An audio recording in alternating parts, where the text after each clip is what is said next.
गांव श्यामगढ़ की सुबह हमेशा की तरह शांत थी। खेतों में हल्की हल्की धूप उतर रही थी, पक्षियों की आवाज गूंज रही थी। लेकिन उस शांत सुबह के बीच एक लड़का था, आरव। आरव पढ़ाई में ठीक था, मेहनती था, लेकिन एक चीज उसे हमेशा पीछे खींचती थी, डर।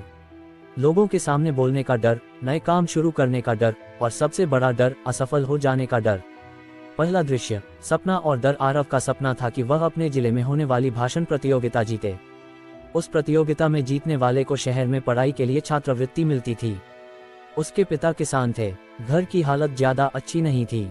माँ हमेशा कहती, बेटा अगर तू आगे बढ़ेगा तो हमारा घर भी आगे बढ़ेगा।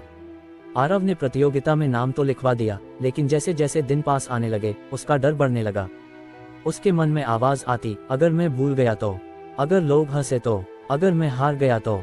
वह रातों को सो नहीं पाता था। दूसरा दृश्य, गुरु की सीख। गांव में एक बुजुर्ग शिक्षक थे, शास्त्री जी। आरव उनके पास गया और बोला, गुरुजी मैं बहुत डर रहा हूँ, लगता है मैं नहीं कर पाऊंगा। शास्त्री जी मुस्कुराए और बोले, डर दो तरह का होता है, एक जो हमें सावधान करता है और दूसरा जो हमें रोक देता है। अगर तू डर से भागेगा तो डर तुझे जिंदगी भर भगाएगा, लेकिन अगर तू डर का सामना करेगा तो वही डर तेरी ताकत बन जाएगा। उन्होंने आरव को एक उदाहरण दिया, जब बच्चा चलना सीखता है तो वह गिरता है। अगर गिरने के डर से वह चलना छोड़ दे तो क्या वह कभी दौड़ पाएगा। आरव चुप हो गया। उस दिन उसने तय किया, डर से भागना नहीं, उसका सामना करना है।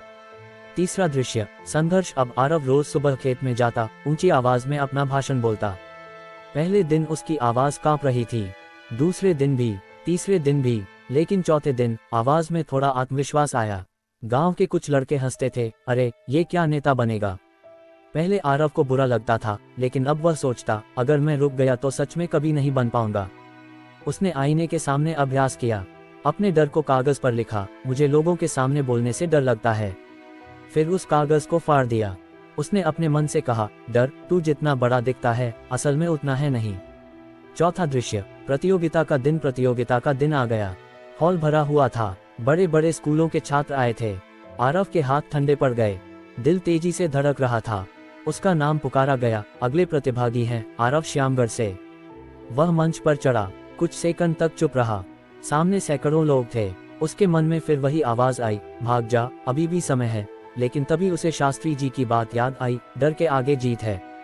उसने गहरी सांस ली और बोलना शुरू किया। पहले दो वाक्य थोड़े धीमे थे, फिर उसकी आवाज मजबूत होने लगी। उसने अपने संघर्ष की कहानी सुनाई, अपने पिता की मेहनत का जिक्र किया, अपने सपनों का जिक्र किया।